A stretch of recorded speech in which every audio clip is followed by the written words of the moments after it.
আল্লাহ রাব্বুল আলামিন বলছেন, বান্দা আমি তোমাকে কিছু আদেশ করেছি, এগুলোকে মেনে চলবে, যেগুলো নিষেধ করেছে তা থেকে নিজেকে গুটিয়ে রাখবে। রাসূলকে আল্লাহ রাব্বুল আলামিন বুঝিয়ে দিচ্ছেন, মা আতাকুমুর রাসূলু ফাখুযুহু ওয়া মা নাহাকুম আনহু ফান্তাহু। রাসূল যা কিছু নিয়ে এসেছেন তা তোমরা গ্রহণ করো। মা আতাকুমুর রাসূলু ফাখুযুহু, তিনি যা নিষেধ করেছেন তা থেকে তোমরা নিজেকে বারণ রাখো, নিজেকে দূরে রাখো। বান্দার জীবনে যত গুনাহ হবে এর মধ্যে সবচেয়ে বড় গুনাহ হলো শিরকের গুনাহ, 1 নাম্বার অপছন্দনীয় কাজ আল্লাহর কাছে। এই 17টা অপছন্দনীয় কাজের মধ্যে কেবল আমি 1 নাম্বার বলতেছি, শিরকের গুনাহ। কিসের গুনাহ বলেন? শিরকের গুনাহ। আল্লাহ রাব্বুল আলামিন সূরাতুন নিসার 48 নম্বর আয়াতে বলছেন, ইন্নাল্লাহা লা ইয়াগফিরু আন ইউশরাকা বিহি ওয়া ইয়াগফিরু মা দুনা যালিকা লিমান ইয়াশা ওয়া মান ইউশরিক বিল্লাহি ফাকাদ ইফতারা ইসমান আযীমা।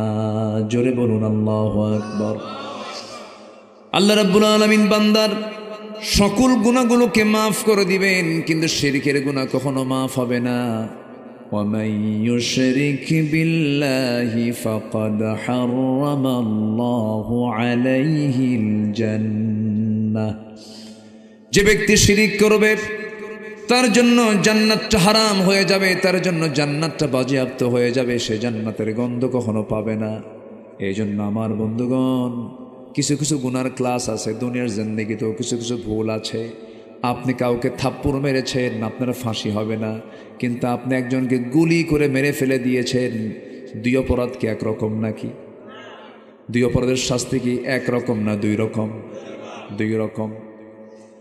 বান্দার ভুল হতেই পারে, বান্দা ভুল করতেই পারে, কিন্তু কিছু কিছু গুনাহ আছে যে গুনার মাফ হবে না। এর মধ্যে অন্যতম হলো শিরকের গুনাহ।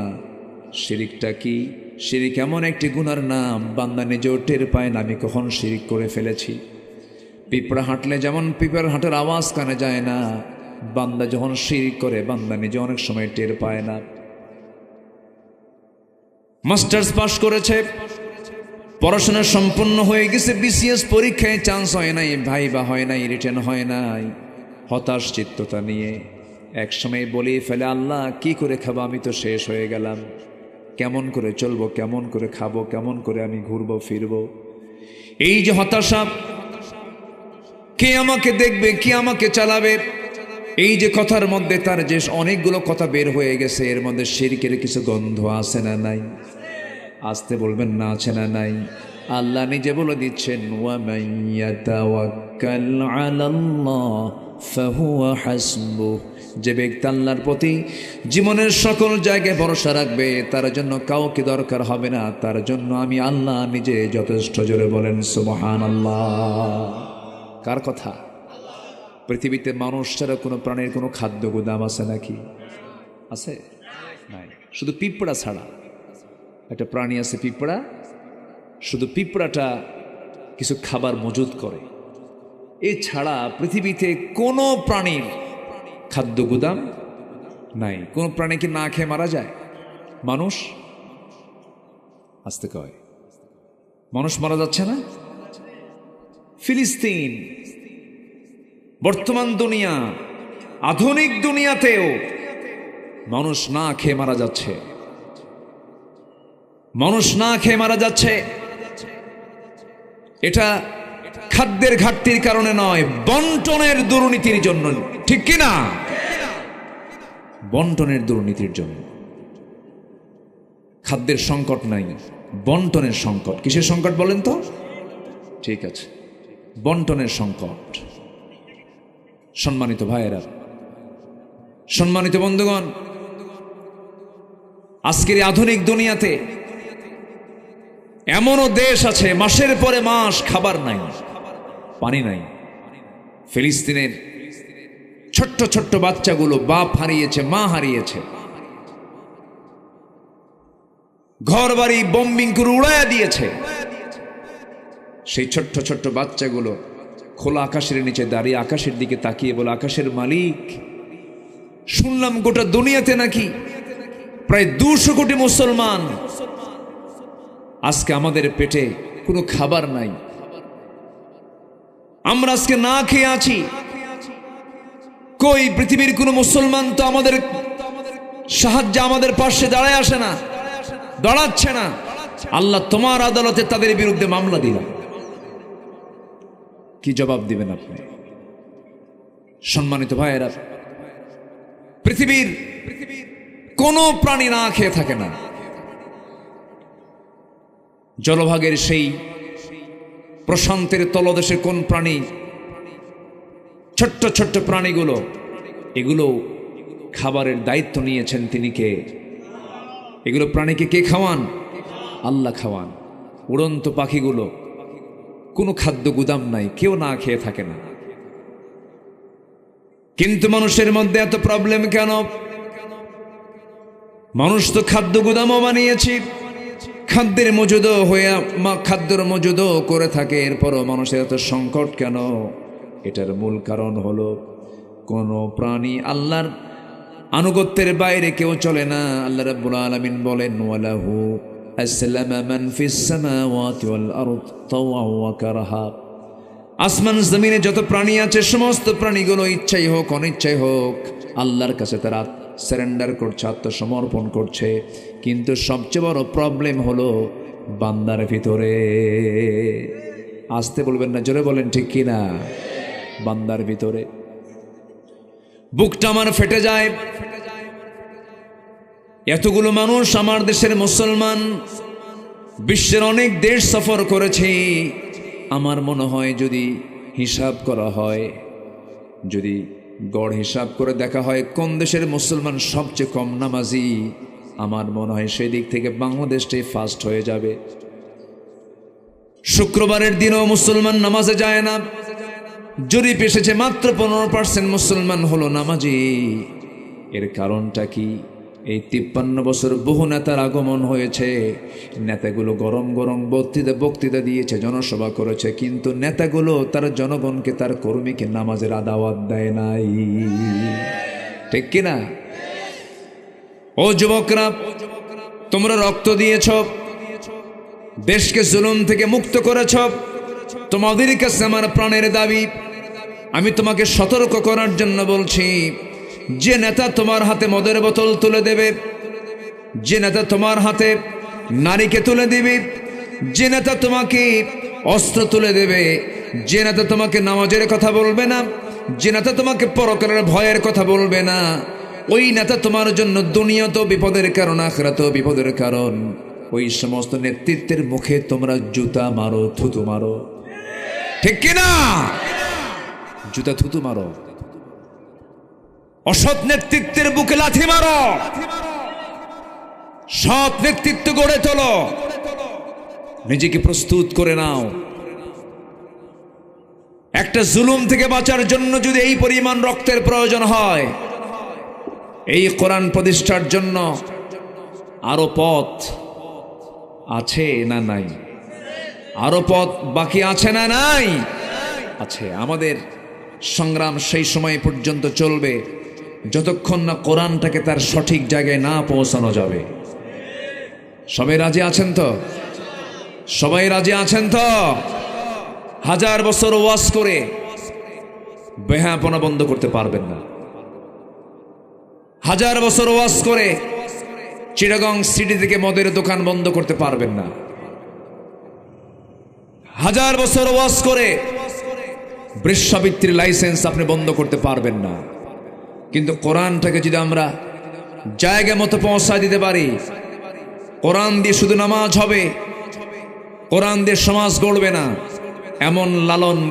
এমন চিন্তা লালন করা কিছু মানুষ আমার দেশে আছে না নাই? আসতে বলবেন না, আছে না নাই? আছে। কিন্তু কোরআন শুধু নামাজের কিতাব নয়, কোরআন হচ্ছে এমন একটি কিতাবের নাম যা দিয়ে বান্দার জীবনের সকল কিছুর সমস্যার সমাধান নিশ্চিত করতে পারে। আল্লাহু আকবার বলেন।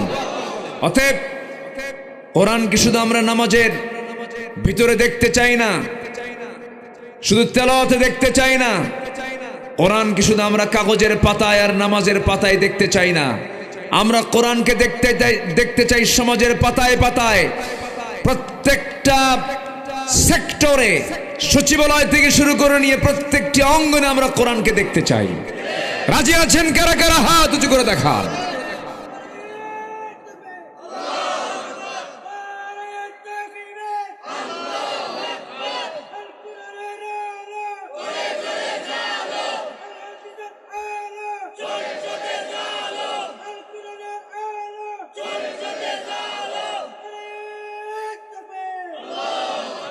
আল্লাহ কবুল করুন, জোরে বলি আমিন, আরো জোরে আমিন।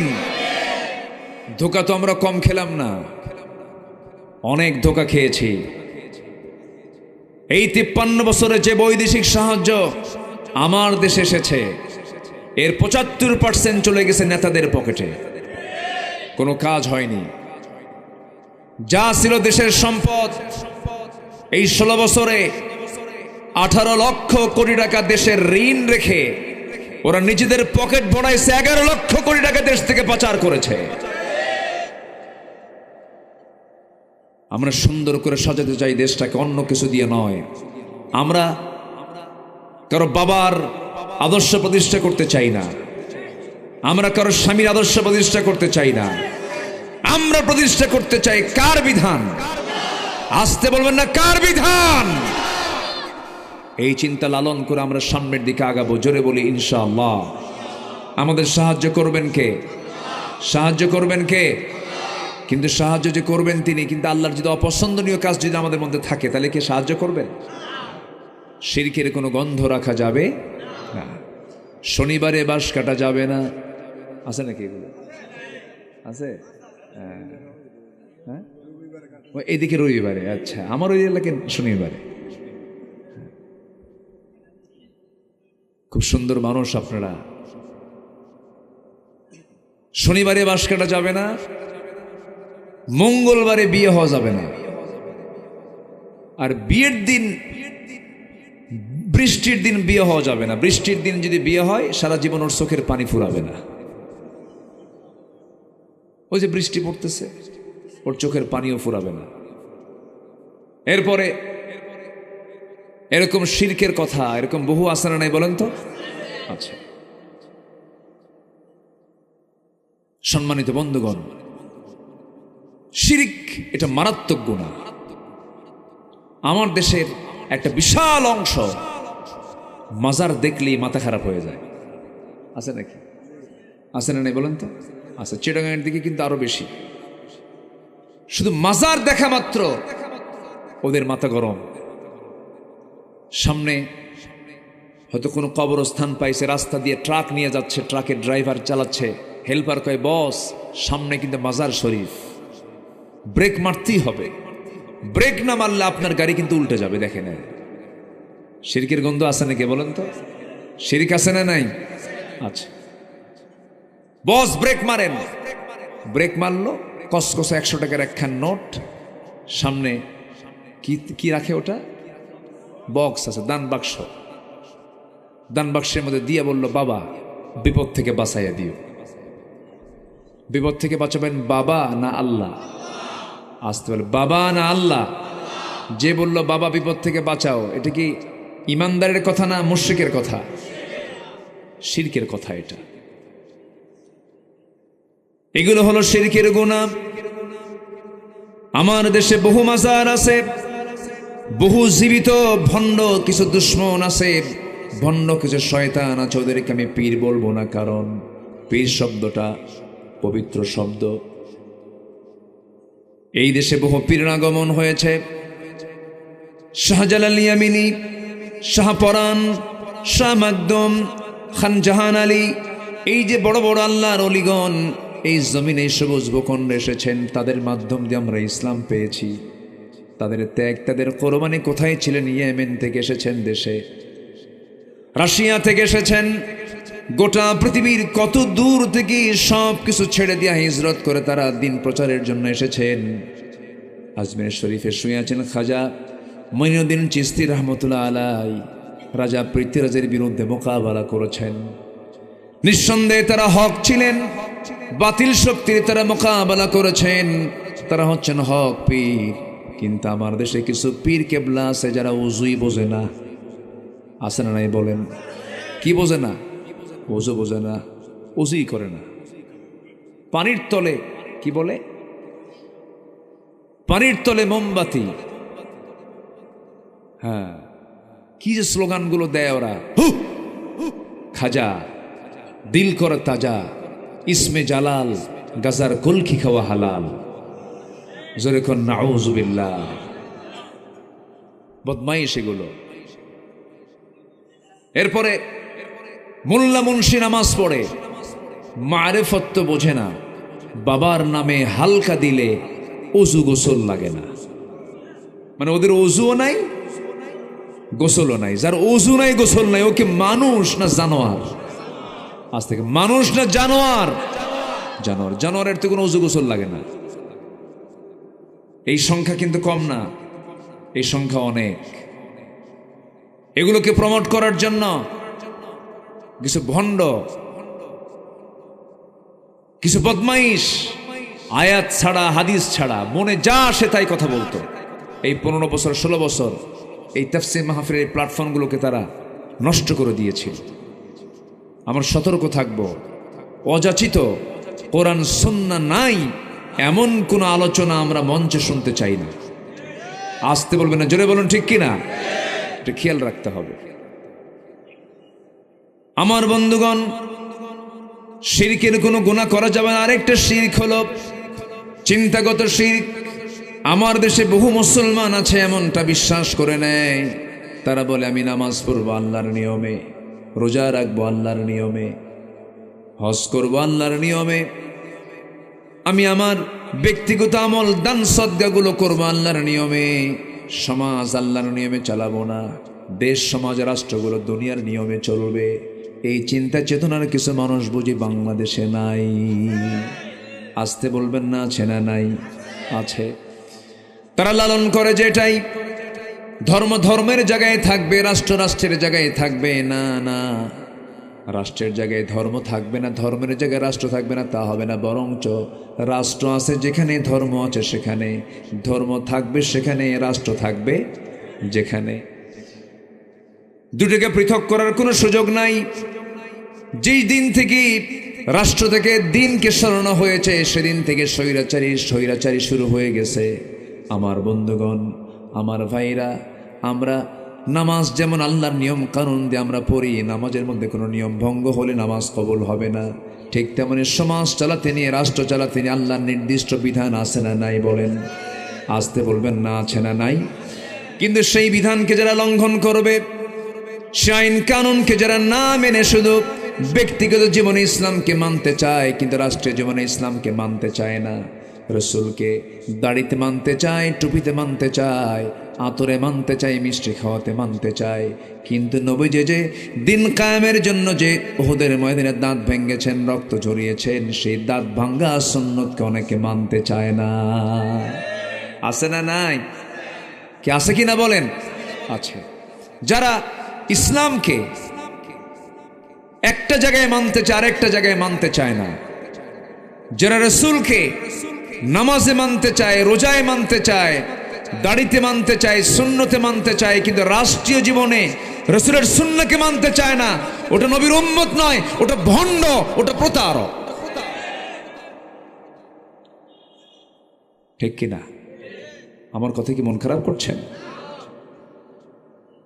সম্মানিত ভাইয়েরা, সম্মানিত বন্ধুগণ, আমরা শিরকের ধারে যাব না। যদি এমন চেতনা কেউ লালন করে, সে মুশরিক। আমরা আইন মানব কার? আসতে বলবেন না, আইন মানব কার? এক জায়গায় না, সব জায়গায়। সব জায়গায় আমার আল্লাহর আইন মানতে হবে। একটু জিকির করি, লা ইলাহা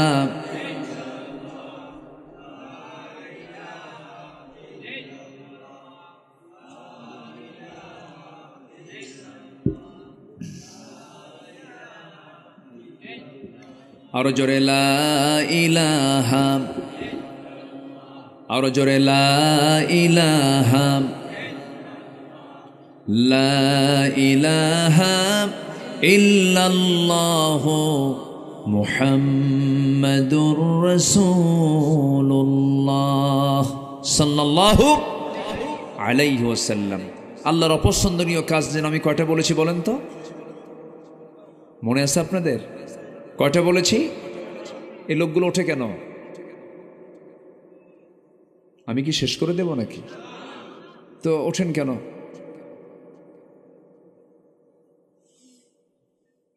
বসুন। আচ্ছা, মাহফিলে বসা আগে দরকার না ধৈর্য ধরা আগে দরকার? বসা আগে দরকার না ধৈর্য আগে দরকার? ধৈর্য। বসুন। সময় তো বহু জায়গায় বহু ব্যয় করি, সারা বিকাল চলে যায়, চার আড্ডা শেষ হয় না, কি ঠিক কিনা? সি বিচের সামনে ঠ্যাং পশ্চিম দিকে দিয়া কি মোরাকাবা মুশাহাদায় বসে থাকে ঘন্টার পরে ঘন্টা, আছে না? আছে। কত সময় তো এদিক সেদিক চলে যায়। আপনি কি জানেন এই জায়গার কতটুকু বরকত? যতক্ষণ বসে থাকবো ততক্ষণ আমার আপনার আমল নামা থেকে গুনাহগুলো ঝরতে থাকবে। জোরে বলি সুবহানাল্লাহ। বরকতময় জায়গা এটা। আমরা এই অপছন্দনীয় কাজগুলো জেনে যাই, যেন এই কাজগুলো আমাদের জীবনে যেন না আসতে পারে। আমি যদি সমস্ত কাজগুলোকে নিজের জীবন থেকে মাইনাস করতে পারি, জান্নাত পেতে বেশি বেগ পেতে হবে না। এগুলো পরামর্শগুলো মূলত কে দিয়েছেন? আসতে বলবেন না, কে দিয়েছেন? আল্লাহ দিয়েছেন। নাম্বার 2 হলো যারা মুনাফিকি করে। মুনাফিকি হচ্ছে আল্লাহর কাছে সবচেয়ে অপছন্দনীয় একটা কাজ। আল্লাহ রাব্বুল আলামিন মুনাফিকের শাস্তিটাকে সবচেয়ে বেশি রেখেছেন। মুনাফিক এমন একটি বদগুণ, এমন একটা খারাপ গুণ, একটা মুনাফিক নিজেও আরেকজন মুনাফিককে দেখতে পারে না। মুনাফিক আরেক মুনাফিককে বলে তুই তো বেটা মুনাফিক, ও নিজেও কিন্তু মুনাফিক। আল্লাহ রাব্বুল আলামিন মুনাফিকের শাস্তি নিয়ে তিনি নিজেই বলতেছেন, ইন্নাল মুনাফিকিনা ফিদ দারকিল আসফালি মিনান নার ওয়ালা তাজিদ লাহুম নাসীরা। জোরে বলুন আল্লাহু আকবার। মুনাফিকরা জাহান্নামের সবচেয়ে নিম্ন স্তরে অবস্থান করবে, তাদের জন্য কোনো সাহায্যকারী থাকবে না। আমার বন্ধুগণ, কাফেরের দ্বারা ইসলামের যতটুকু ক্ষতি হয়েছে, এরপরে মুশরিকের দ্বারা ইসলামের যতটুকু ক্ষতি হয়, ফাসিকের দ্বারা যতটুকু ক্ষতি হয়, তার চেয়ে সবচেয়ে বেশি ক্ষতি হয়েছে এবং হয়ে থাকে মুনাফিকদের দ্বারা। আমার বন্ধুগণ, মুনাফিককে চেনার জন্য আল্লাহ রাব্বুল আলামিন সূরা মুনাফিকুন নামে একটা সূরা দিয়েছেন। মুনাফিকদের চেনার 1 নম্বর দিক হলো আল্লাহ রাব্বুল আলামিন কোরআনে কারীমের মধ্যে তিনি নিজে উল্লেখ করেছেন, মুনাফিককে চিনতে হলে 1 নম্বর ওদের বদগুণ জেনে নাও। ইন্নাল মুনাফিকিনা লাকাযিবুন। মুনাফিকদের 1 নম্বর বদগুণ হলো তারা সবচেয়ে বড় মিথ্যাবাদী হয়। এখন বলুন, যারা মিথ্যা কথা বলে তাদের আল্লাহ তাআলা কি বলেছেন বলেন? আস্তে করে কি বলেছেন? কি বলেছেন? কি বলেছেন? এটা আমার ফতুয়া না আল্লাহর ফতুয়া। ইন্নাল মুনাফিকিনা লাকাযিবুন। যারা মুনাফিক তারা মিথ্যাবাদী হয়। আমার নবী যাবার ব্যাখ্যা দিতে নিয়ে বলেছেন, ইযা ওয়াদা আখলাফা ওয়া ইযা তুমিনা খান। যখন সে ওয়াদা করে ওয়াদা ভঙ্গ করে, যখন তার সামনে কোনো আমানত রাখা হয় আমানতের খেয়ানত করে ফেলে, আর যখন সে কারোর সঙ্গে কথা বলতে যায় বেফাস কথা বলে, মুখ খারাপ করে কথা বলে, এই 4টা বদগুণ আছে যার, মুনাফিক সে হয়ে যায়। মুনাফিকের লক্ষণ হলো 4টা। আমার বন্ধুগণ, এখন আমি প্রশ্ন করব, আমার দেশে বুঝি একটা মুনাফিকও নাই? তো পেকুয়া নাই? হ্যাঁ, পেকুয়া আছে? এত সুন্দর মাহফিল, কেউ নড়ে না চড়ে না, আলহামদুলিল্লাহ বসে আছেন। শান্ত হও। কি হয়েছে? কি হয়েছে? এত ফুল কেন? এগুলো কি ফুল? কি তাজা ফুল না প্লাস্টিক ফুল? এই জন্য এত নড়ে। রেখে দেন। তারা সুন্দর করে কোরআনের বাগানটাকে সাজিয়েছে, বলি আলহামদুলিল্লাহ। জি, বসে পড়ুন, বসুন। আলহামদুলিল্লাহ। আমাকে সময় দিচ্ছেন তো নাকি? কেবল 1 ঘন্টা গেল, 1 ঘন্টা চলছে। পয়েন্ট চলতেছে কয়টা? বলেন কয়টা পয়েন্ট চলতেছে? আরো আছে কয়টা? ওয়াজ কি শুরু না শেষ? নুরু, ওয়াজ কি শেষ না শুরু? সময় নিয়ে বসুন। আমরা আজকে 17টা পয়েন্ট একটা একটা করে শিখে যাব। জোরে বলি ইনশাআল্লাহ। তাহলে মিথ্যা কথা বলে যে মুনাফিক, কি ঠিক কিনা বলেন? এটা কি আমার ফতুয়া না আল্লাহর ফতুয়া? আমরা তো কেউ মিথ্যা কথা কই না। হ্যাঁ, মিথ্যা কথা বলি। তাহলে নিজেকে নিয়েও টেনশন আছে না নাই? বলেন, নিজেকে নিয়েও টেনশন আছে না নাই? অন্যকে নিয়ে আপনি টেনশন করবেন কখন? একটু কান লাগান, মনোযোগ দিয়ে কথাগুলো শোনার চেষ্টা করুন। একজন ব্যক্তি জান্নাতের সংবাদ পেয়েছেন দুনিয়াতে বসেই। আল্লাহ রাব্বুল আলামিন নবীর কাছে জানিয়ে দিয়েছেন, ওমর ফিল জান্নাহ, ওমর জান্নাতি। এমন একজন জান্নাতের সংবাদ প্রাপ্ত একজন সাহাবী হাউমাউ করে একদিন কাঁদতে কাঁদতে চলে গেছেন এক সাহাবীর কাছে, নাম তার হুযায়ফা। হুযায়ফার সামনে গিয়ে বলছে, ভাই হুযায়ফা, আল্লাহ রাসূল তোমার কাছে একটা তালিকা দিয়েছেন, সেই তালিকা হলো মুনাফিকদের তালিকা। আমার মনে হয় দেখো, মুনাফিকের তালিকা তোমার হাতে যে দেওয়া হয়েছে, ওই তালিকাটা বের করে দেখো তো। আমার সন্দেহ হয় আমার নাম ওমর, ওই নামটা আছে কিনা দেখো তো। হুযায়ফা বলছেন, ভাই ওমর, আপনি কি পাগল হয়েছেন নাকি? আপনার ব্যাপারে তো ঘোষণা হয়ে গেছে আপনি জান্নাতি। কিন্তু আমার ফারুক বলেন, শোনো হুযায়ফা, আমার মন বলছে আমি মনে হয় মুনাফিকের কাতারে চলে গেলাম কিনা। ওমরের মতো মানুষ যদি এমনটা সন্দিহান হন, এমনটা পেরেশান হন, আমার বন্ধুগণ আমরাও দুনিয়া থেকে বিদায় হয়ে যাব। এই পেরেশানি সবার মধ্যে থাকার দরকার আছে না নাই? সাইয়্যিদিনা হামজা রাদিয়াল্লাহু তাআলা আনহু বাড়ি থেকে একদিন দূর মেরে মেরে রাস্তা দিয়ে যাচ্ছেন আর বলছেন, না ফাকা হানজালা, না ফাকা হানজালা, হানজালা মুনাফিক হয়ে গেছে, মুনাফিক হয়ে গেছে। একজন সাহাবী বলছেন, হানজালা তোমার কি হয়েছে বলো? হানজালা বলছে, আমি মনে হয় মুনাফিক হয়ে গেছি। নবীর কাছ পর্যন্ত পৌঁছে বলছেন, ইয়া রাসূলুল্লাহ, আমি বুঝি মুনাফিক হয়ে গেছি। রাসূল বলছেন, কেন, কি হয়েছে? আপনার সামনে বসে থাকলে পরে দুনিয়ার কথা ভুলে যায়, কিন্তু আপনার কাছ থেকে একটু দূরে চলে গেলে পরে দুনিয়ার কথা মনে হয়ে যায়। আমার মন বলছে আমি বুঝি মুনাফিক হয়ে গেছি। রাসূল বললেন, না রে না হানজালা, মুনাফিক হও নাই। বিয়ে করা আমার সুন্নাহ, পরিবার চালানো আমার সুন্নাহ, সন্তানের মুখে খাবার দেওয়া আমার সুন্নাহ। তুমি চিন্তা করো না হানজালা, তুমি মুনাফিক হও নাই। ওই যে সাহাবীদের মধ্যে যে পেরেশানি কাজ করতো, এটাই হলো তাকওয়া। এটা কি বলেন? তাকওয়া। আমরা সর্বক্ষণের জন্য আমরা জবাবদিহি করতে হবে কার কাছে বলেন? আল্লাহর কাছে। একটা দিন পার করব আমি, মনে মনে ভাবতে হবে একটা পরীক্ষার দিন আমার চলে গেল। এই দুনিয়ার প্রত্যেকটা মুহূর্ত আমার জন্য পরীক্ষার হলের মতো। হারাম কোনো কাজে যাওয়া যাবে না, অপছন্দনীয় কোনো কাজে যাওয়া যাবে না, গর্হিত কোনো কাজে যাওয়া যাবে না। মিথ্যা কথা হঠাৎ করে মুখ থেকে বের হয়ে গেছে, সঙ্গে সঙ্গে তওবা করব কার কাছে? একটা হঠাৎ করে গীবত চর্চা মুখ থেকে বের হয়ে গেছে, ক্ষমা চাবো কার কাছে? আল্লাহর কাছে। হয়তো কোনো একটা ভুল করে ফেলেছি, সঙ্গে সঙ্গে স্যারেন্ডার করবো আল্লাহর কাছে আর বলবো, আল্লাহ এই জাতীয় কোনো ভুল আর জীবনে করব না। আমার বন্ধুগণ, যে বান্দার মধ্যে তওবার পরিমাণ বেশি, যে বান্দার মধ্যে ইস্তেগফারের পরিমাণ বেশি, ক্ষমার পরিমাণ বেশি, আল্লাহর কাছে ইস্তেগফার করে, তওবা করে, আল্লাহ ওই বান্দাকে মাফ করার জন্য প্রস্তুতি নিয়ে নেন। জোরে বলে সুবহানাল্লাহ। মুনাফিকের কোনো লক্ষণ নিয়ে আসা যাবে না। ইমানদারের জবান হবে একরকম, ইমানদারের জবান কখনো পাল্টাবে না, ওয়াদা কখনো ভঙ্গ করবে না, কখনো ঋণগ্রস্ত হয়ে থাকবে না। ইমানদার ঋণ মুক্ত থাকবে, ইমানদার কখনো ঋণগ্রস্ত থাকতে পারে না। আমার বন্ধুগণ, ঋণী দু প্রকার, অভাবের কারণে ঋণী হওয়া আর স্বভাবের কারণে ঋণী হওয়া। আমার দেশে অভাবে ঋণী বেশি না স্বভাবে ঋণী বেশি? বলেন বলেন বলেন বলেন। স্বভাবে ঋণী বেশি। একটা দেখেন না, ঋণ করে থুয়ে দিছে কত টাকা, সালমান এফ রহমান। সব ব্যাংক লুটপাট, হলমার্ক, শেয়ার বাজার সহ সব দখল করেছিল 16 বছর। হাজার হাজার কোটি টাকার মালিক হয়ে লাভটা হলো কি? লজ্জায় মাথা নিচু হয়ে যায়।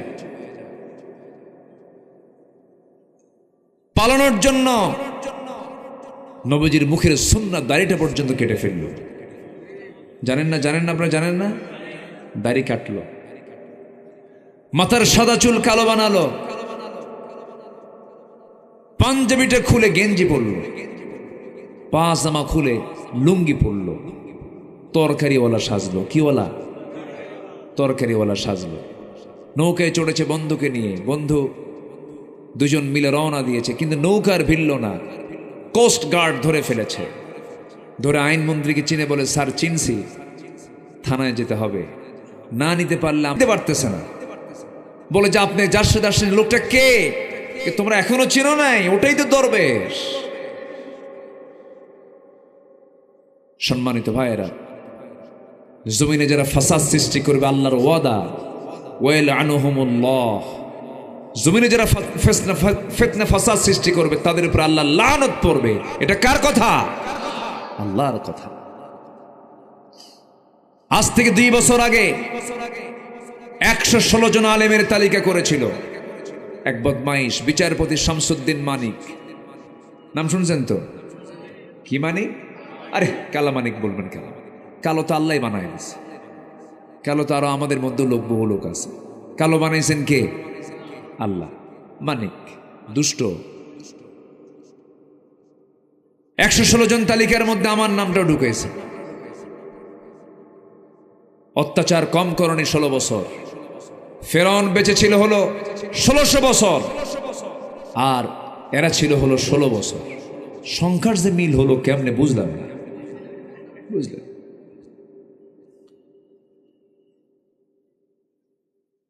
এই 16 বছর কম অত্যাচার করনি। জেলখানায় কোন অপরাধী থাকে নাই। জেলখানায় ছিল সাধারণ মানুষ বেশি না আলেম ওলামা বেশি। আলেম ওলামা, আলেমদেরকে নিয়ে যে পরিমাণ টর্চার করা হয়েছে,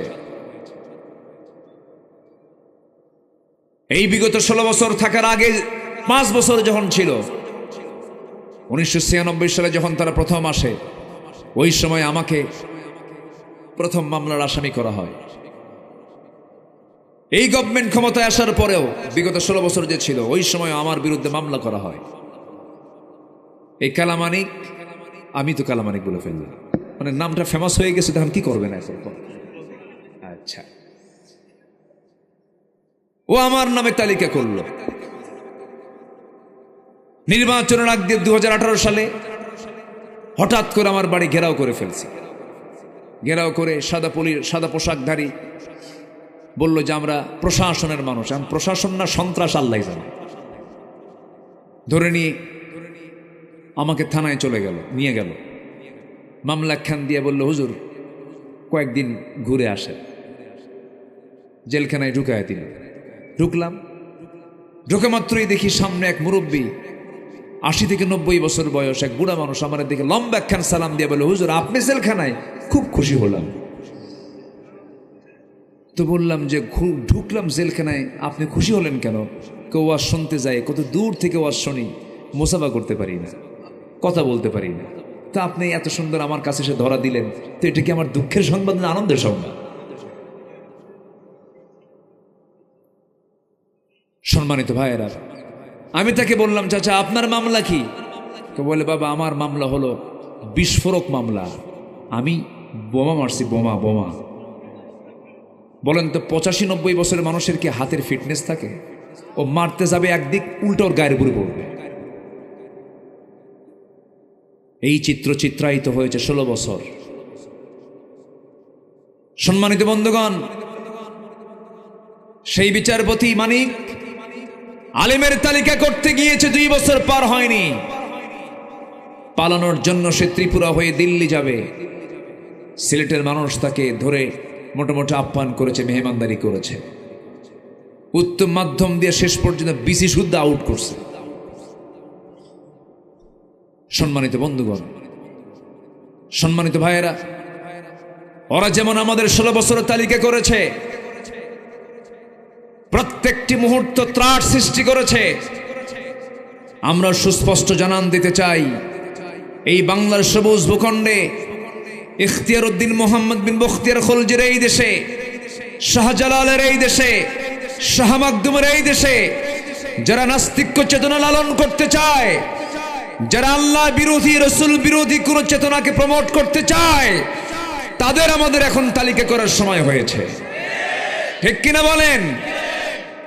জাহাঙ্গীরনগর ইউনিভার্সিটি একটা পবিত্র শিক্ষাঙ্গন, মনে আছে কিনা আপনাদের জানা আমি জানি না।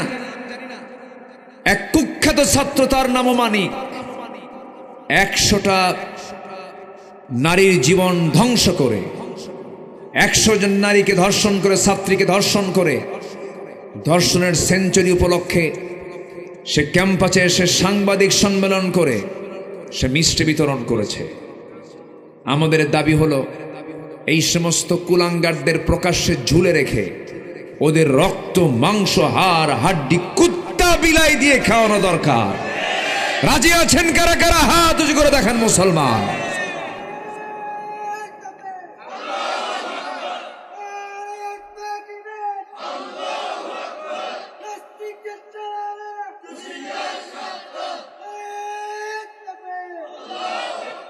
আল্লাহ কবুল করুন, জোরে বলে আমিন, আরো জোরে আমিন। সম্মানিত ভাইয়েরা, মুনাফিকি করা যাবে? আসতে বলবেন, মুনাফিকি করা যাবে? মুনাফিকের ঠিকানা জাহান্নামের উসা না নিসা? জাহান্নামের সবচেয়ে নিম্ন স্তর অবস্থান করবে মুনাফিকেরা। মুনাফিকরা আল্লাহর কাছে সবচাইতে নিকৃষ্ট তারা বান্দা, সবচেয়ে নিকৃষ্ট বান্দা হচ্ছে মুনাফিকেরা। কাফেরের দ্বারা, মুশরিকের দ্বারা, জালিমের দ্বারা যত ক্ষতি হয় তার চেয়ে বেশি ক্ষতি হয় হলো মুনাফিকের দ্বারা। আমার নবীজিকেও সবচেয়ে বেশি কষ্ট দিয়েছে কারা বেশি বলেন তো?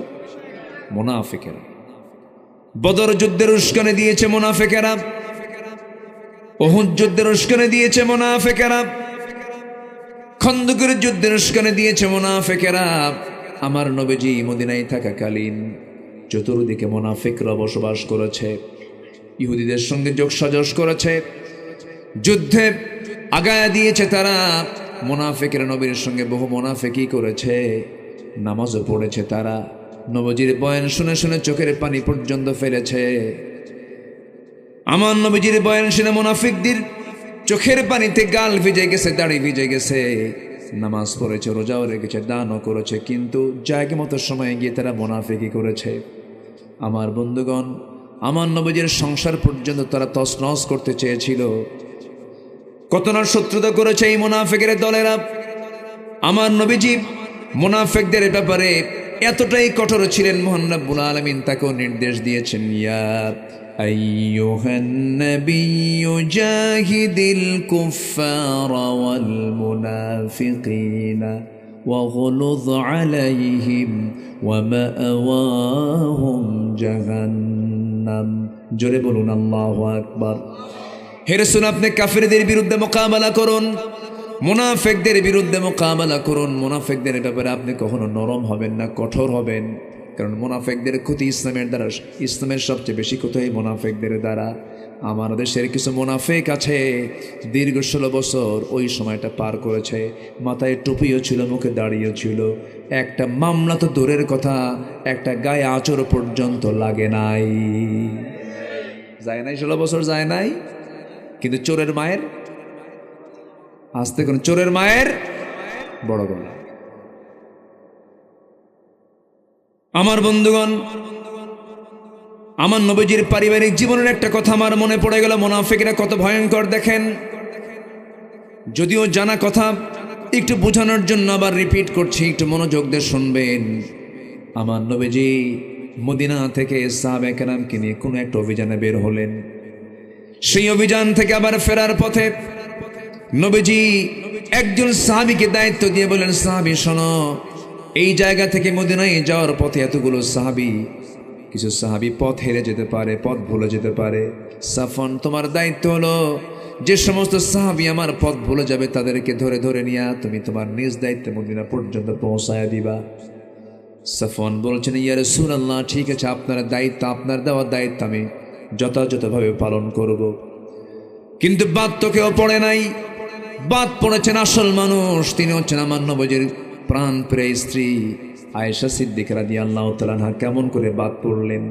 ফেরার পথে তিনি ছিলেন উটের পিঠে, পালকির ভিতরে, হাওদার ভিতরে হঠাৎ করে তিনি বলে ফেললেন, ওই উট যিনি চালাচ্ছিলেন তাকে ডাক দিয়ে বলছেন, আমার হাজুদের চাপ এসেছে, প্রকৃতির চাপ এসেছে, আমাকে নামায় দাও। উটটা বসায় দেওয়া হলো, পালকি নামায় দেওয়া হলো। পালকি থেকে, হাওদা থেকে নেমে তিনি আড়ালে চলে গেলেন শৌচকার্য করার জন্য। দেরি হয়ে গেছে, একটু ফিরতে দেরি হয়েছে।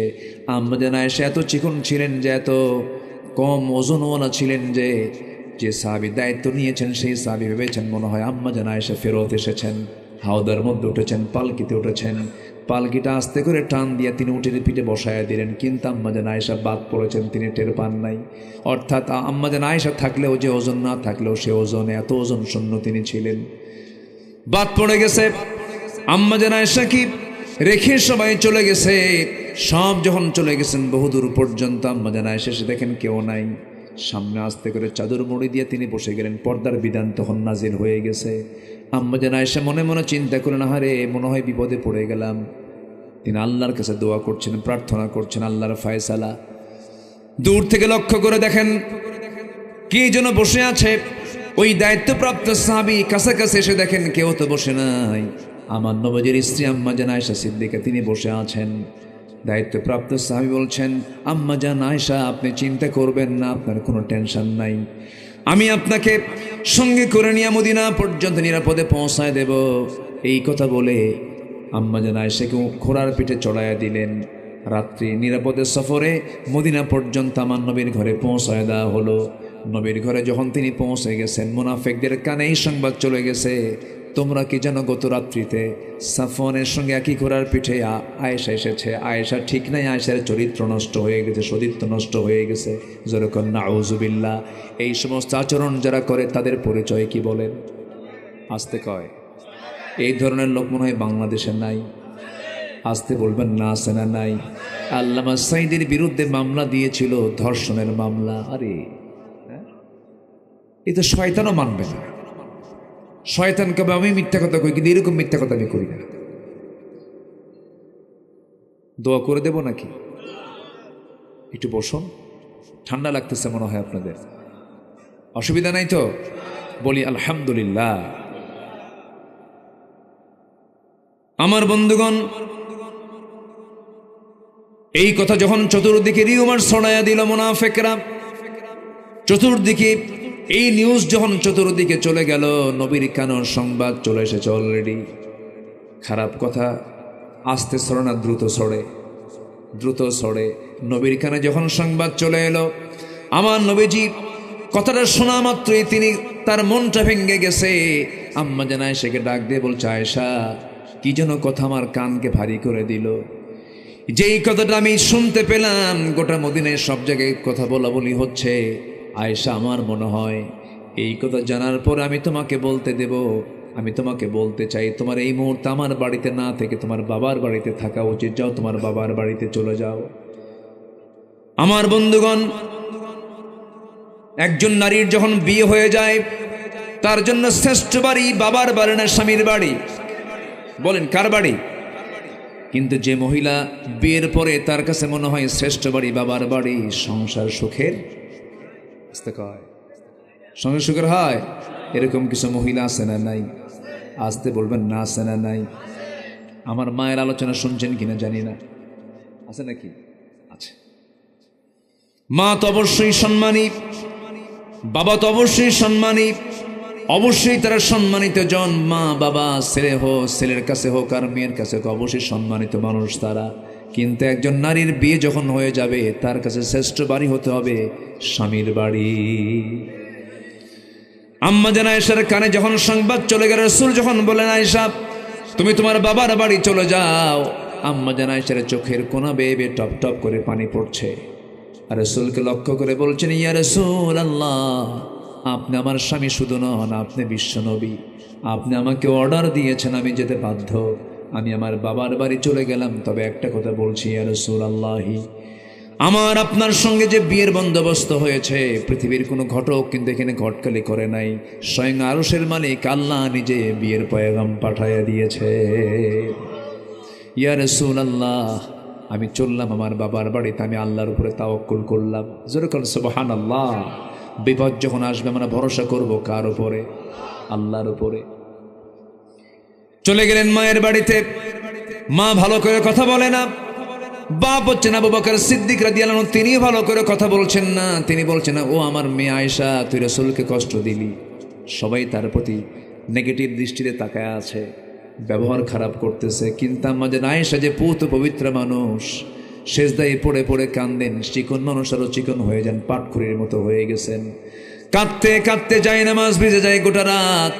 আমার নবীজি যখন ঘুমাতে যান, ঘুমটা ধরে না। হাতটা আগায় দিয়ে ভাবেন আয়েশা বুঝিয়ে আসে, আয়েশা নাই। বুকটা খান খান হয়ে যায়।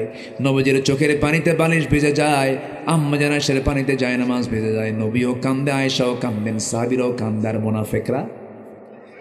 মোনাফেকরা হাসে। আল্লামা সাইদির ফাঁসির রায় দিয়া, রায় যেদিন হলো, গণজাগরণ মঞ্চে হাসির মিষ্টি সরালো। সেই জায়গায় কোথায় তোরা আজকে কোথায়? অনেক বাড়াবাড়ি করেছে তারা। ধরে না, ধরলে আল্লাহ ছাড়ে না। ফাঁসির রায় দিতে পারেনি, কিন্তু চক্রান্ত তারা বসে থাকে নাই। 2023-এর 13ই আগস্ট একটা সুস্থ মানুষকে জেলখানা থেকে জোর করে বের করে এনে হসপিটালে ভর্তির নামে, চিকিৎসার নামে পয়জনিং করে বোর্ড গঠন করে তাকে পরিকল্পিতভাবে হত্যা করা হয়েছে। আমরা তাফসীর মাহফিলের প্ল্যাটফর্ম থেকে স্পষ্ট ভাষায় জানান দিতে চাই, অবিলম্বে আল্লামা সাইদির খুনিদের দৃষ্টান্তমূলক শাস্তি নিশ্চিত করা হোক। রাজি আছেন কারা কারা?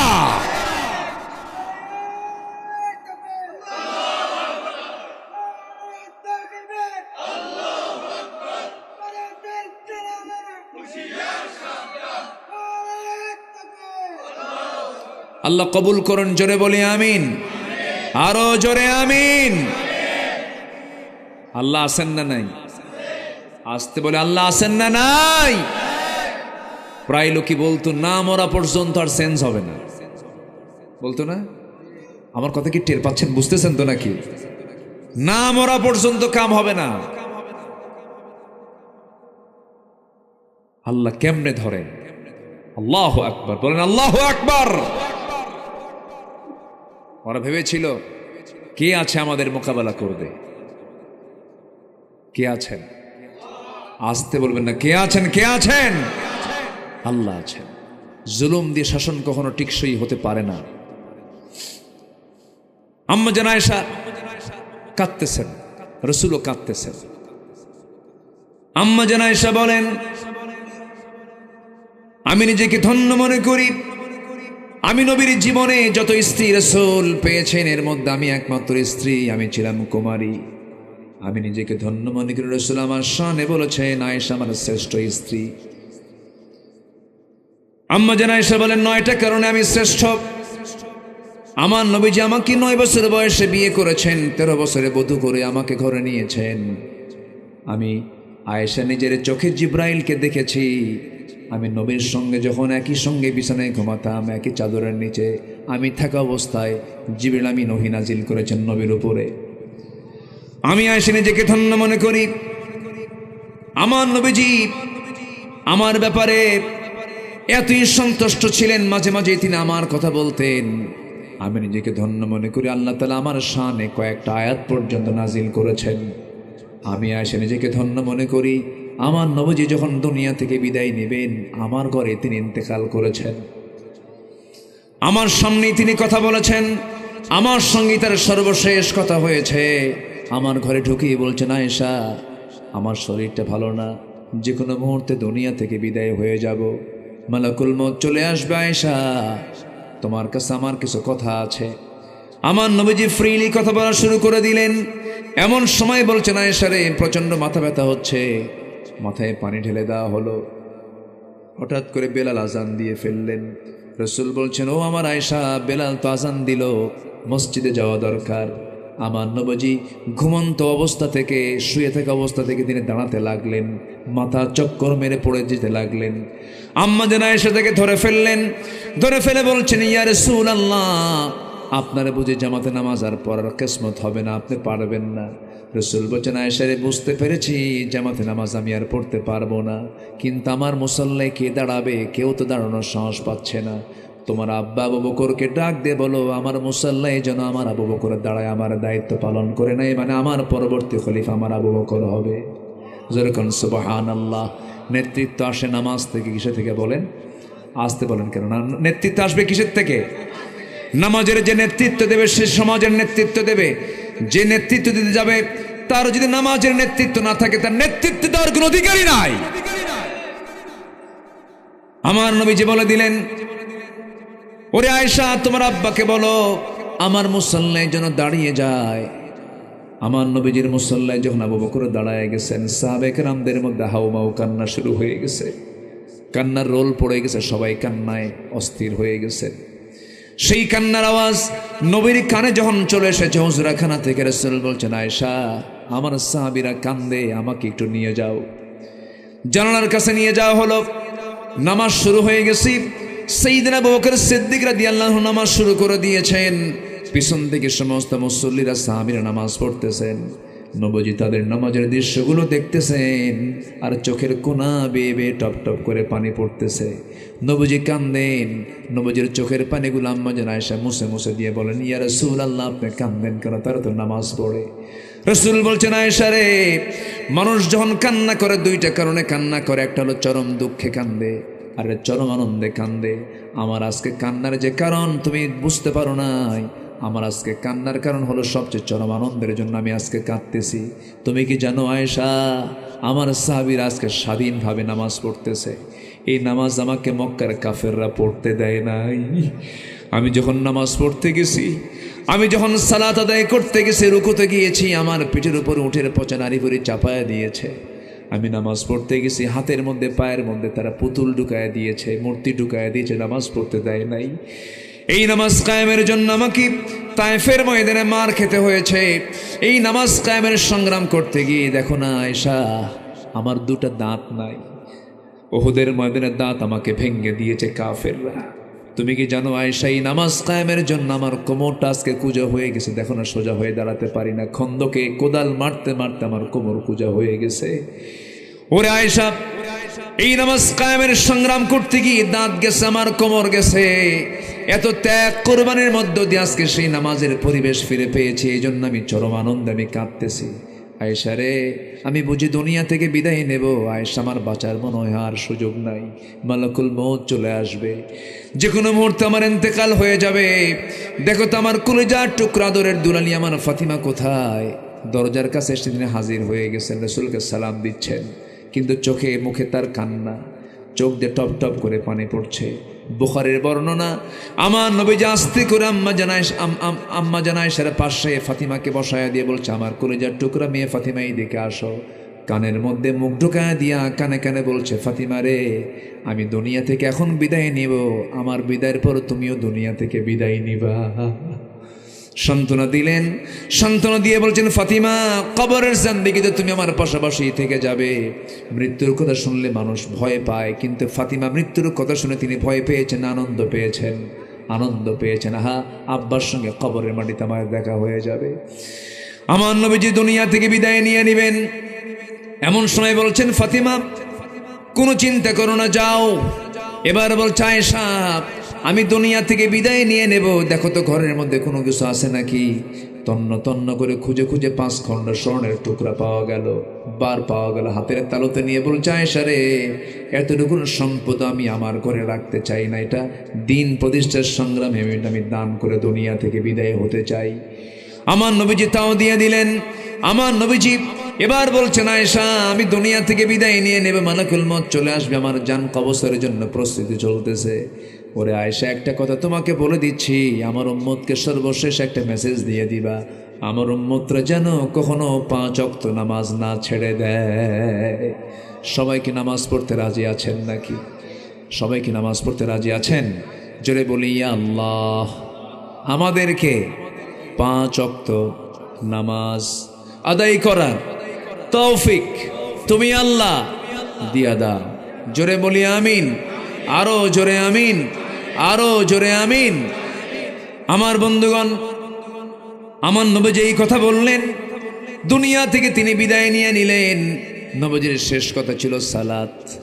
আমার আল্লাহ তাআলা কিয়ামতের দিন প্রথম কথা বলবেন কি নিয়া? আরো জোরে কি নিয়া? জাহান্নামে যাবার এক নাম্বার কারণ কি বলেন? সালাত। কিন্তু আজকে কত নেতা আমার দেশে আসলো গেল, কেউ তো সেই সালাতের বয়ান কেউ করলো না রে ভাই, ঠিক কি না? সব ধোঁকাবাজ, সব কি ধোঁকাবাজ। যে আপনাকে জাহান্নাম থেকে বাঁচার জন্য সতর্ক করবে না, সে কিসের বন্ধু, সে কিসের নেতা? জুতা মারা দরকার বেদবদের। কষ্ট পাচ্ছেন? বাস্তব তো তাই। যে আমার পরকালের উপকারে আসবে না, যে আমার আখিরাতের উপকারে আসবে না, সে আমার কিসের নেতা? ওই নেতৃত্ব আমরা মানি না। জোরে বলি ইনশাআল্লাহ, জোরে বলি ইনশাআল্লাহ। আম্মা জান আয়েশা স্বামীর ঘরে না বাবার ঘরে? কেউ তো কিছু কয় না। কার ঘরে গেছেন? আলোচনা কি শেষ হয়েছে? আলোচনা আছে না নাই? জোরে বলি ইনশাআল্লাহ। আল্লাহ পছন্দ করেন কয়টা কাজ? আজকে আলোচনায় কয়টা কাজ? 17টা কাজকে অপকর্মকে অপছন্দ করেন। এর মধ্যে চলতেছে কয় নাম্বার? আরো আছে কয়টা? 15টা। বলেন এখন মাহফিল কয়দিন হওয়া দরকার?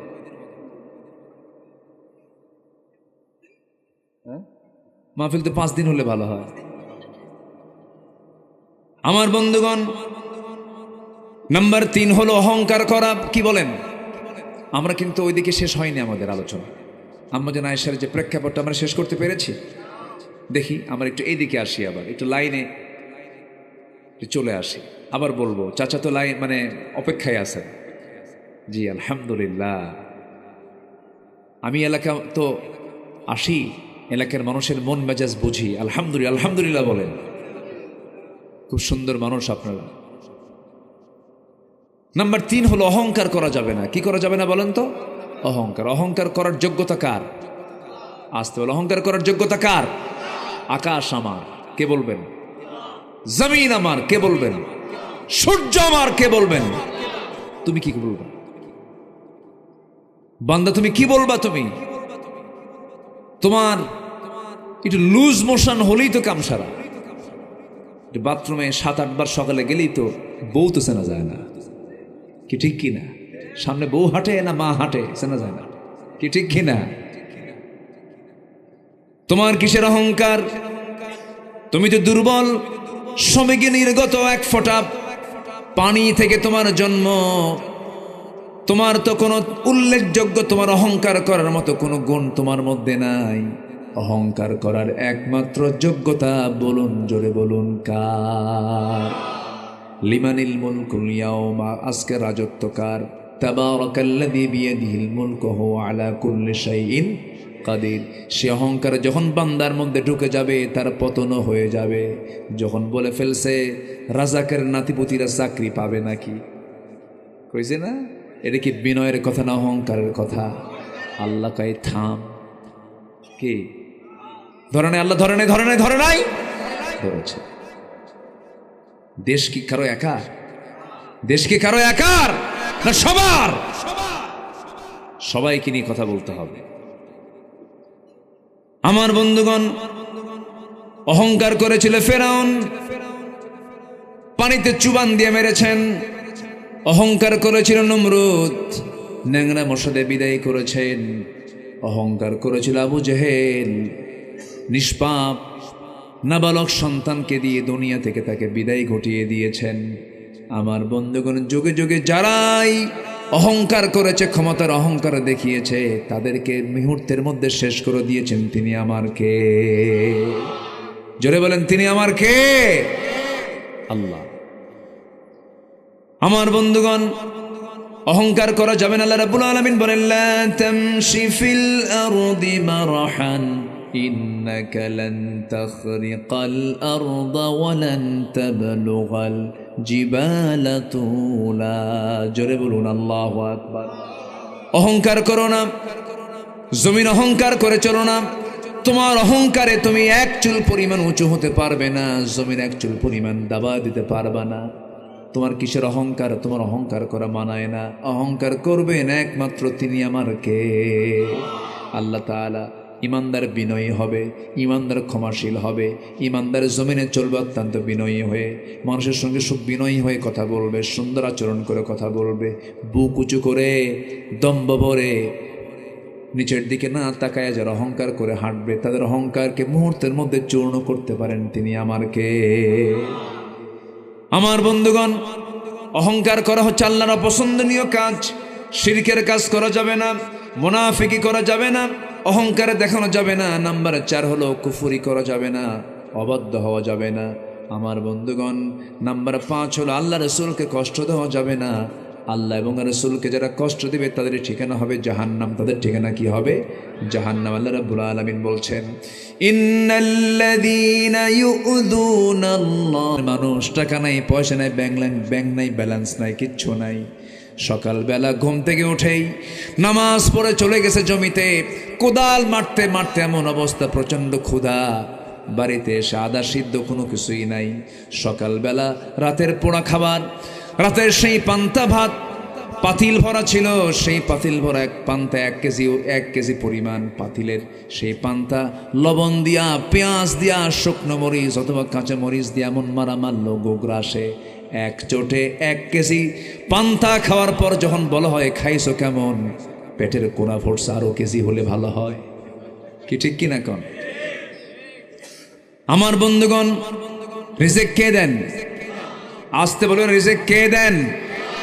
তাহলে আপনি সন্তানকে মারবেন কেন? সন্তানকে হত্যা করবেন কেন? আল্লাহ বলছেন এটা আমার কাছে খুব অপছন্দনীয় কাজ। কারণ সন্তান পৃথিবীতে তোমার দিয়েছেন, কিন্তু তোমার সন্তান হতে পারে কিন্তু বান্দাটা কার? বান্দি কার? আল্লাহর বান্দা, আল্লাহর বান্দি। কারণ তারা জিকিরের জন্য দুনিয়াতে আসছে, তুমি জিকিরটা বন্ধ করলা, রাগ করবেন কে? রাগ করবেন কে? বান্দা জিকির করে কার? তুমি কি মারতে পারবা নাকি? তুমি মারতে পারবা না। সন্তান হঠাৎ করে পেটে চলে আসছে, বার্থ কন্ট্রোল তো করেই, এরপরও কাম হয় নাই। সন্তান পেটে চলে আসছে, এখন কি করা যায়? স্বামী চাপ দিয়ে বলে চাকরিটা ছোট, বেতন কম, বাচ্চা পেটে আসছে, বাচ্চা রাখা যাবে না, যা। আছে কিনা? আছে কিনা? ডায়াগনস্টিক সেন্টারে চলে গেল, সন্তান হত্যা করে ফেললো। আল্লাহ বলছেন, লা তাকতুলু আওলাদাকুম খাশিয়াতা ইমলাক নাহনু নারযুকুহুম ওয়া ইয়্যাকুম। আমার বন্ধুগণ, আল্লাহ বলছেন সন্তানকে তোমরা জীবিকার ভয়ে হত্যা করো না, আমি আল্লাহ নিজে রিজিকের দায়িত্ব বন্টন করেছি। জোরে কোন সুবহানাল্লাহ। আমি নিজে রিজিক দিয়ে দিব, সন্তান তুমি হত্যা করতে যাবে না। দেখবেন ডায়াগনস্টিক সেন্টারগুলোতে গিয়ে সন্তানগুলো অ্যাবর্শন করে আসে। আমার বন্ধুগণ, এই অপরাধ কিন্তু ছোটোখাটো নয়, কারণ মানুষ খুনের অপরাধ কিন্তু ছোট নয়। যে মা, যে বাপ সন্তানকে জীবিকার ভয়ে হত্যা করবে, আল্লাহ রাব্বুল আলামিন কিয়ামতের দিন তাকে খুনির কাতারে শামিল করায় তাকে তুলবেন। জোরে কোন নাউযুবিল্লাহ। আবার দেখবেন সন্তান পেটে আসছে, যায় বলে ডাক্তারকে, বলে ডাক্তার কও তো ছেলে না মেয়ে হয়েছে। আছে কি না? কব এগুলো ওয়াজ করবো, কথা বলবো, কথা বলবো, দোয়া করে দিই। অনেক রাত হলো তো, আলোচনা চলুক, হুজুর মরুক। মাইক তো ভালো হয়ে গেছে এখন দেখি। এতক্ষণ কি করছিলেন আপনারা? হ্যাঁ, কি ছিল না? এখন তো মাইক সুন্দর, মোটামুটি ভালোই হয়েছে। যে বলি আলহামদুলিল্লাহ। এই ওঠেকে ধরেন তো, ওই যে পিছন থেকে কে গেল? ভাবছেন হুজুর দেখে না? না, বসেন। বসে গেছে, আলহামদুলিল্লাহ। অনেক রাত হয়েছে, আমি কষ্ট দিচ্ছি না তো আপনাদের? আবার বলি আলহামদুলিল্লাহ। আল্লাহ তুমি শহীদ ওয়াসিমের কবরটাকে জান্নাতের টুকরা বানায় দাও, তার আব্বা আম্মাকে ধৈর্য ধরার তৌফিক দিয়ে দাও। 2টা ছেলে, একটা ছেলে বেঁচে আছে, আল্লাহ তুমি তাকে হায়াতে তাইয়্যিবা দান করো। জোরে বলি আল্লাহুম্মা আমিন। সাথে সাথে আমাদের যে প্রবলেমগুলো আছে, আল্লাহ আমাদের প্রবলেমগুলোকে তুমি আল্লাহ সলভ করে দাও, জটিলতাকে তুমি আল্লাহ সহজ করে দাও। জোরে বলি আল্লাহুম্মা আমিন। জি, সন্তানকে হত্যা করা, সন্তান আপনার হতে পারে, কিন্তু বান্দাটা কার? আল্লাহ। ডায়াগনস্টিক সেন্টারে গিয়ে বলে ডাক্তার দেখো তো ছেলে না মেয়ে। ছেলে হলে পরে কোনো কথা নাই, দারুণ খুশি। বাচ্চা হওয়ার আগে 10 কেজি মিষ্টি বাড়িতে পৌঁছে যায়। বাচ্চা কিন্তু হয়ই নাই, তার আগে কয় কেজি? 10 কেজি। আর যদি মেয়ে সন্তান হয়, কিরকম খুনি কিরকম পাষাণ, স্বামী স্ত্রী দুইজন মিলেই বলে মেরে ফেলো, যেরকম নাউজুবিল্লাহ বিআইয়ি যামবিন কুতিলাত। আছে না আয়াত, আছে না নাই? আল্লাহ নিজে বলছেন কোন অপরাধে হত্যা করা হয়েছে, কোন অপরাধে হত্যা করা হয়েছে। কত মারাত্মক কথা। সব যুগেই মেয়ে সন্তান হলে পরে একটু মনক্ষুণ্ণ হতো, আজকের সমাজেও দেখবেন যদি সন্তানটা মেয়ে হয় বাড়িতে মনে হয় মানুষ মরে গেছে। এরকম হয় না? এরকম হয় না? আচ্ছা, জন্ম নিলে এটা কি আনন্দের কথা না দুঃখের কথা? সন্তান পৃথিবীতে আসলে কি আনন্দ না দুঃখ? কিন্তু যে বাড়িতে মেয়ে